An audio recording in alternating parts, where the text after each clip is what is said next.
नमस्कार, मेरा नाम जितेंद्र है और मैं आशा करता हूँ कि आप जो है बहुत अच्छे से होंगे और बहुत अच्छे से आप अपनी पढ़ाई कर रहे होंगे। तो जैसा कि हमने नेशनल इनकम यूनिट स्टार्ट की थी और उसमें अभी तक हमने कुछ बेसिक कंसेप्ट्स को पढ़ा है। हमने एक-एक करके टॉपिक्स को उठाया है और उसको हम लगातार जो है पढ़ते जा रहे हैं। तो मैं भी आपसे यही चाहता हूँ कि आप जो है इस तरह अपने टॉपिक्स को सीक्वेंस में करते रहिए, जिससे आपकी एक अंडरस्टैंडिंग बनी रहे। बुक में हो सकता है ये टॉपिक आगे पीछे हों, लेकिन आप जो है जिस तरह वीडियोस में आ रहा है तो आप उस तरह अपने टॉपिक्स को सीक्वेंस में करते रहिए। आपकी इससे एक रेगुलरिटी बनी रहेगी और कंसेप्ट की अंडरस्टैंडिंग भी होगी। तो आज की क्लास में हम नेशनल इनकम के 3 बेसिक्स फॉर्मूलाज को स्टडी करने वाले हैं कि नेशनल इनकम के जो 3 बेसिक फॉर्मूले होते हैं वो कौन-कौन से हैं। तो 3 बेसिक फॉर्मूले हैं। पहला फॉर्मूला है ग्रोस वर्सेस नेट। इसको आप gross value versus net value भी कह सकते हैं। हिंदी में इसे सकल मूल्य, ग्रोस मीन सकल, और नेट को शुद्ध बोलते हैं। वैसे इसका मतलब होता है, ग्रोस का मतलब टोटल और नेट का मतलब होता है एक्चुअल यानी शुद्ध। इसी तरह दूसरा फॉर्मूला जो नेशनल इनकम में यूज होता है वो है factor cost versus market price, जिसे हम शॉर्ट में एफसी और एमपी भी बोल देते हैं। फैक्टर कॉस्ट को हिंदी में साधन लागत या कारक लागत कहते हैं और मार्केट प्राइस को बाजार कीमत कहते हैं। इस तरह हम ये दूसरा फॉर्मूला भी देखेंगे। तीसरा फॉर्मूला होता है डोमेस्टिक वर्सेस नेशनल। इसको आप डोमेस्टिक इनकम, नेशनल इनकम भी ट्रीट कर सकते हैं। तो घरेलू और राष्ट्रीय, इसको भी हम आने वाली वीडियोस में पढ़ेंगे। तो आज की क्लास का मेन टॉपिक है, ये तीनों फॉर्मूलेस तो हम नेक्स्ट क्लास में पढ़ने ही वाले हैं, लेकिन आज की क्लास का मेन टॉपिक है ग्रोस वर्सेस नेट वैल्यू में डिफरेंस। और इसके साथ साथ हम इसी से रिलेट करके ग्रोस इन्वेस्टमेंट, नेट इन्वेस्टमेंट और डेप्रिसिएशन का क्या यूज होता है वो हम स्टडी करेंगे। तो ग्रोस वैल्यू और नेट वैल्यू को स्टार्ट करते हैं। तो नेशनल इनकम का फर्स्ट जो बेसिक फॉर्मूला है उसको स्टडी करते हैं, जिसका नेशनल इनकम में बहुत इंपॉर्टेंट रोल होता है। तो आइए देखते हैं।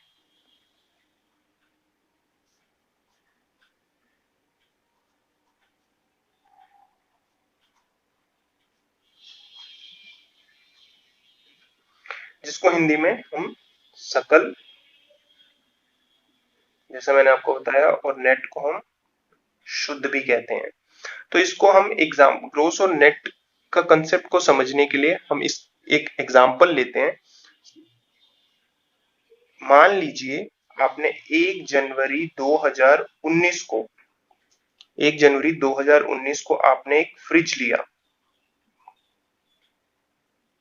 ठीक है, और उसकी वैल्यू, जो आपने फ्रिज लिया नया, उसकी वैल्यू 10,000 रुपीज थी। ओके, अब आपने क्या किया, इस फ्रिज का 1 साल तक अच्छे से यूज किया, आपने इसका कंजम्पशन किया, आपने इसका यूज किया। तो अगर अब आपसे पूछा जाए कि 31 दिसंबर 2019 को, यानी 1 साल के बाद, 1 साल की ड्यूरेशन के बाद उस फ्रिज की वैल्यू कितनी होगी, तो उस फ्रिज की वैल्यू, क्योंकि आपने उसे 1 साल यूज कर लिया है, तो टाइम के हिसाब से उसकी वैल्यू कम हो जाएगी। टाइम के हिसाब से उसकी वैल्यू 10,000 रुपए से कम हो जाएगी। मान लिया उसकी वैल्यू हो जाती है 8,000 रुपीज, क्योंकि उस फ्रिज की वैल्यू 10,000 रुपए तो रहेगी नहीं eight the end of the period, क्योंकि उसको हमने 1 साल यूज कर लिया है। 10,000 इसलिए भी नहीं रह सकती क्योंकि हो सकता है उसमें सामान्य कोई टूट फूट हुई हो, नॉर्मल वियर एंड टियर हुआ हो, और अगर 31 दिसंबर को उसकी वैल्यू 10,000 ही रहती है तो इसका मतलब तो क्या हुआ कि आप उसको 10,000 में बेच सकते हैं। तो लेकिन सोच के देखिए कि 10,000 में कोई उसको खरीदेगा क्या उस टाइम में? वो तो यही कहेगा ना कि 10,000 में मैं पुराना फ्रिज क्यों लूं, 10,000 में तो हो सकता है उसका एक नया मॉडल आ चुका हो, तो वो नया ही लेना प्रेफर करेगा। इसीलिए उस फ्रिज की वैल्यू, जो कि स्टार्टिंग में 10,000 रुपए थी, वो अब 10,000 नहीं होगी, अब वो उससे कहीं कम होगी। मान लीजिए हमने वो कितना मान लिया, 8,000 रुपए है। तो जो ये वैल्यू डिक्रीज हुई है, जो ये वैल्यू डिक्रीज हुई है,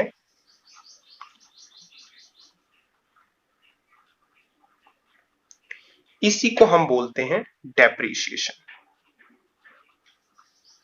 इसी को हम हिंदी में बोलते हैं मूल्यह्रास, मूल्य में कमी। तो डेप्रीशिएशन यही होता है। तो डेप्रीशिएशन भी अब आप देख सकते हैं, डेप्रीशिएशन का मतलब क्या होता है, फॉल इन द वैल्यू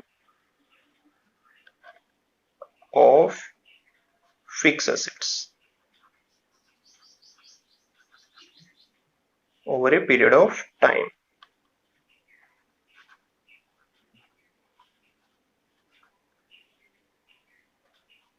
मतलब उस जो स्थिर संपत्ति है उसके मूल्य में कितनी कमी आई एक समय अवधि के दौरान, तो उसी को हम मूल्यह्रास या डेप्रीशिएशन कहते हैं।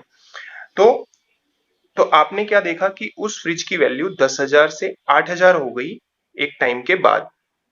तो जो ये अब इसकी जो वैल्यू है, इस फ्रिज की वैल्यू है एक साल बाद, इसी को हम बोलते हैं नेट वैल्यू।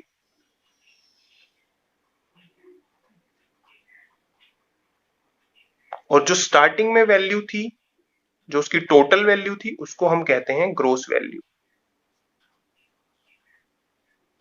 यानी सकल मूल्य और शुद्ध मूल्य। और अब आप इसमें देखेंगे कि कितने मूल्य में कमी आई है, तो आपको दिख रहा है कि 2,000 रुपए जो है इसकी वैल्यू डिक्रीज हुई है। तो वो 2,000 रुपए ही आपका क्या है, डेप्रीशिएशन, जो कि इसमें से माइनस हुआ है। तो ये क्या माइनस हुआ है, डेप्रीशिएशन। मैं यहाँ इसको शॉर्ट में लिख देता हूं। तो ग्रोस वैल्यू में से आपने क्या देखा, डेप्रीशिएशन माइनस करने पे हमें नेट वैल्यू मिलती है। तो यहीं से आपका एक कंसेप्ट और फॉर्मूला निकल कर आता है कि ग्रोस वैल्यू में से अगर आप डेप्रीशिएशन को घटाएंगे तो आपको नेट वैल्यू मिलेगी।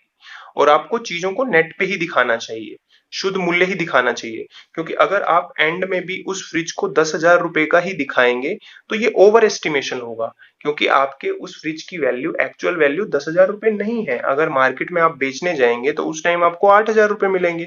तो इस तरह हमें ज्यादा मूल्य किसी चीज का नहीं दिखाना चाहिए, उसकी ज्यादा वैल्यू एस्टिमेट नहीं करनी चाहिए, नहीं तो ये रॉन्ग एस्टिमेशन होगा किसी भी चीज का।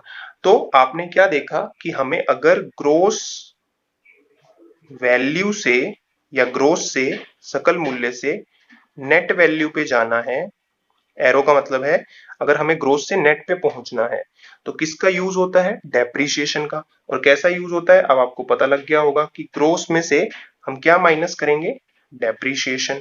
तो क्या मिलेगा हमें, नेट वैल्यू। तो आपका ये फर्स्ट फॉर्मूला है। और इसी से आप इसके दो फॉर्मूले और बना सकते हैं, डिराइव कर सकते हैं। अगर मैं क्या करूं कि नेट वैल्यू से अगर हमें ग्रोस पे जाना हो तो नेट वैल्यू में हम डेप्रिसिएशन को ऐड कर देंगे तो ग्रोस मिल जाएगा। नेट वैल्यू में प्लस कर दें अगर हम डेप्रिसिएशन, यहीं से ये माइनस वाला इधर चला गया तो हमें ग्रोस वैल्यू मिल जाएगी।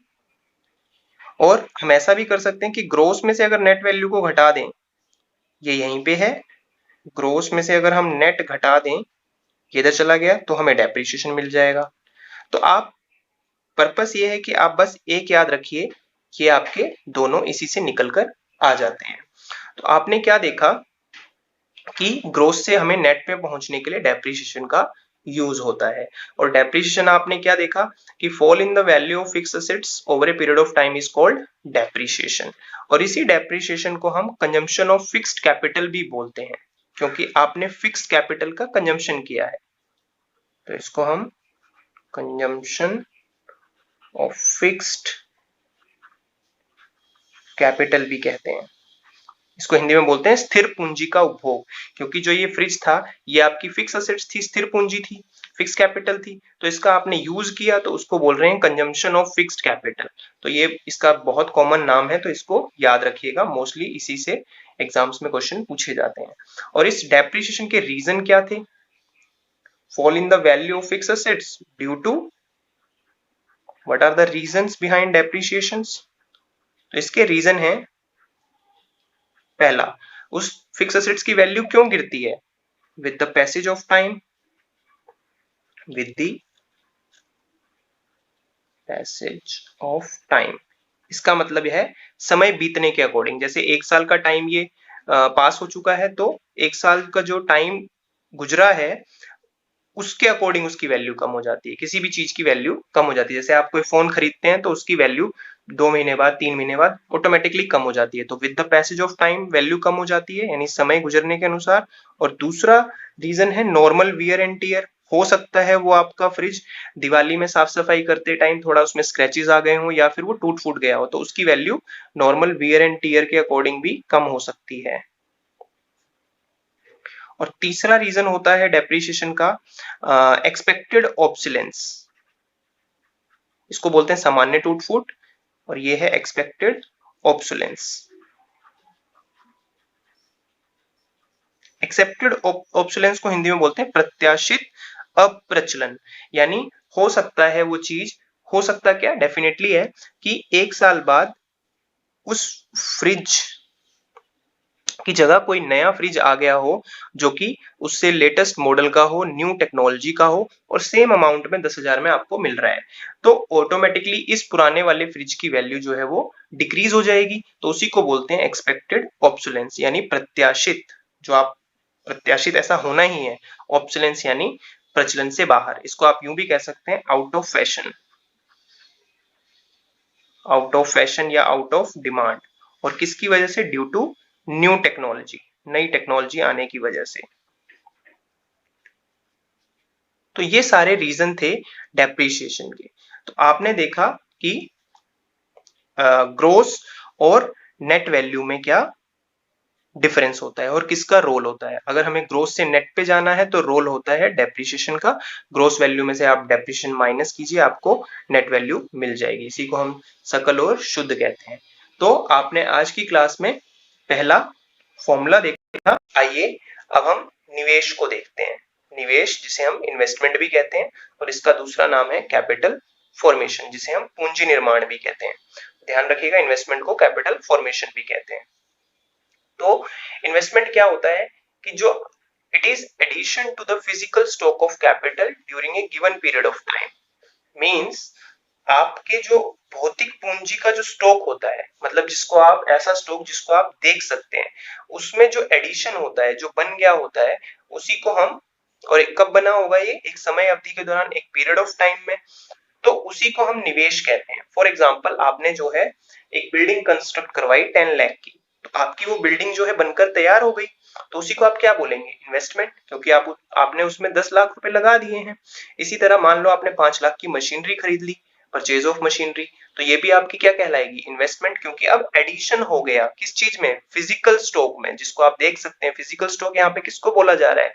बिल्डिंग को, उस मशीनरी को, आपके जो टूल्स हैं, इक्विपमेंट्स हैं, उन सबको फिजिकल स्टॉक कहते हैं। तो फिजिकल स्टॉक में जो एडिशन होता है उसी को हम निवेश या कैपिटल फॉर्मेशन कहते हैं, क्योंकि पूंजी निर्माण, इतने का आपकी पूंजी जो है वो निर्माण हो गई है, उसकी निर्मित हो गई है, तो उसी को हम बोलते हैं निवेश। सिंपल। तो इसके आप एग्जांपल देख सकते हैं, जैसे कंस्ट्रक्शन ऑफ बिल्डिंग,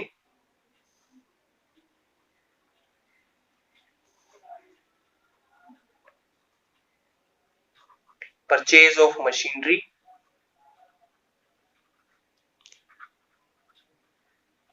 यानी जितना भी आप प्लांट एंड मशीनरी परचेज करते हैं वो सब इन्वेस्टमेंट में आता है। और हाँ, एक चीज और ध्यान रखिएगा, इसमें जो आप इन्वेंट्री जो होती है, हमारा जो रॉ मटेरियल होता है, एडिशन टू इन्वेंट्री,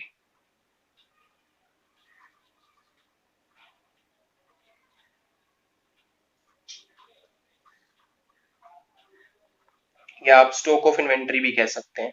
वो भी, क्योंकि आप जो रॉ मटेरियल वगैरह खरीदते हैं तो वो भी तो आप इन्वेस्ट ही कर रहे हैं, वो भी आपकी इन्वेस्टमेंट ही कहलाती है। जैसे मान लो आपने 10 लाख का जो है कच्चा माल खरीदा है और वो आपके गोडाउन में पड़ा है, तो 10 लाख आपने इन्वेस्ट कर दिए ना, तो उसको आप इन्वेस्टमेंट ही कहते हैं। तो आप इसमें देख सकते हैं बिल्डिंग, मशीनरी, टूल्स, इक्विपमेंट्स, सब ये एडिशन हो रहा है किसमें? फिजिकल स्टॉक में। और कब? Over a period of time. अब ये देखिए, आप थोड़ा पीछे से एक टॉपिक याद रखते हैं कि पीरियड ऑफ टाइम का जो कंसेप्ट होता है उसको हम फ्लो कंसेप्ट कहते हैं। इसीलिए इन्वेस्टमेंट जो है एक फ्लो कंसेप्ट है, और जो पॉइंट ऑफ टाइम पे जो मेजर किए जाते हैं वेरिएबल, उसको स्टॉक कहते हैं। हमने ये पहले पढ़ा था, स्टॉक और फ्लो में। तो इसी को हम इन्वेस्टमेंट कहते हैं। तो आई होप आपको ये समझ में आया होगा। तो इन्वेस्टमेंट जो है, अब आगे देखते हैं। इन्वेस्टमेंट जो है वो 2 टाइप की होती है, ग्रोस इन्वेस्टमेंट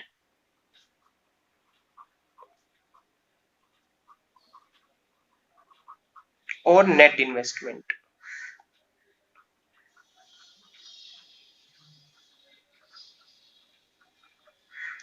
अब आप क्या देखिएगा कि निवेश जो है वो दो प्रकार का होता है, सकल निवेश और शुद्ध निवेश। अब मैंने अभी आपको एक एग्जांपल दिया था फ्रिज का, तो आप उसी एग्जांपल को देख सकते हैं कि हमने जो स्टार्टिंग में फ्रिज खरीदा है उसकी 1 जनवरी को जो वैल्यू थी 10,000, वो उसकी वैल्यू थी ग्रोस वैल्यू, वो उसकी वैल्यू थी ग्रोस वैल्यू।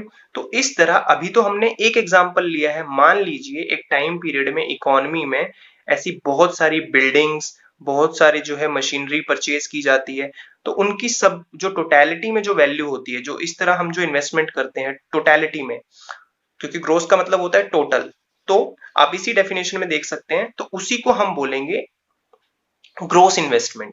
जो जो सारी बिल्डिंग्स हैं, सारी मशीनरी हैं, सारा जो इन्वेंट्री में जो एडिशन हुआ है, उसी को हम ग्रोस इन्वेस्टमेंट कहेंगे इकोनॉमी में, जो एक टाइम पीरियड में हुआ है। तो जैसे यहाँ पे एक फ्रिज में हमने 10,000 रुपए लगाए थे, तो ये फ्रिज अभी ग्रोस वैल्यू था। तो इसी तरह बहुत सारी चीजें जो ये जिसमें हमने इन्वेस्ट किया है उसी को हम ग्रोस इन्वेस्टमेंट कहते हैं। तो आप डेफिनेशन में क्या लिखेंगे, it is total addition to the physical stock of capital during a given period of time. तो इसका मीनिंग क्या आ जाएगा, टोटल एडिशन, कि टोटल कितना एडिशन हुआ है। तो आप इसी एग्जांपल से इसको रिलेट कर सकते हैं कि ये फ्रिज की वैल्यू जो 10,000 है, ये हमारी इस टाइम ग्रोस इन्वेस्टमेंट है। तो अब आपने क्या देखा कि एक जब जब ये टोटल एडिशन होता है तो ड्यूरिंग द प्रोडक्शन प्रोसेस, वो जो हमने फिक्स असेट्स खरीदी है, बिल्डिंग है, प्लांट एंड मशीनरी है, during the production process their value gets reduce, उनकी वैल्यू जो है वो कम हो जाएगी, क्योंकि हम उनका अपनी फर्म में यूज कर रहे हैं, प्रोडक्शन प्रोसेस के दौरान हम जो है उसका प्रयोग कर रहे हैं, उनमें नॉर्मल वियर एंड टीयर भी होगा और समय के अनुसार उनकी वैल्यू कम भी हो जाएगी। तो अब वो जो टोटल एडिशन है उनकी value eight the end of the period, जैसे इस फ्रिज की वैल्यू 8,000 रुपए रह गई थी, तो ऐसे ही उस इन्वेस्टमेंट या उस निवेश की जो वैल्यू है वो at the end of the period कम रह जाएगी। इसीलिए जो वैल्यू जो वो घटती है ड्यूरिंग द प्रोडक्शन प्रोसेस, उसको हम डेप्रिसिएशन बोलते हैं, जैसे कि हमने यहाँ पे पढ़ा। तभी हमारी फिर उस डेप्रिसिएशन को माइनस करने के बाद नेट इन्वेस्टमेंट आ जाती है। तो नेट इन्वेस्टमेंट का मतलब क्या हुआ कि नेट वैल्यू कितनी है उन्हीं फिजिकल स्टॉक ऑफ कैपिटल की, और कब, over a period of time. तो ये क्या हो जाएगा, इसकी डेफिनेशन में आप लिख सकते हैं, it is net addition to the physical stock of capital, यानी भौतिक स्टॉक, भौतिक पूंजी के स्टॉक में शुद्ध वृद्धि को, यानी एक्चुअल उसकी वैल्यू कितनी है, उसी को हम नेट इन्वेस्टमेंट कहते हैं। तो ये कैसे आएगा नेट इन्वेस्टमेंट, डेप्रिसिएशन को माइनस करने के बाद। तो नेट एडिशन, कि नेट एडिशन कितना हुआ है। तो ग्रोस इन्वेस्टमेंट से नेट इन्वेस्टमेंट पे पहुंचने के लिए किसका रोल होता है, डेप्रिसिएशन का। तो आप ये देख सकते हैं, ग्रोस इन्वेस्टमेंट से अगर आपको नेट इन्वेस्टमेंट पे जाना है तो आप क्या करेंगे, माइनस कर देंगे डेप्रिसिएशन, तो आपको ये मिल जाएगा।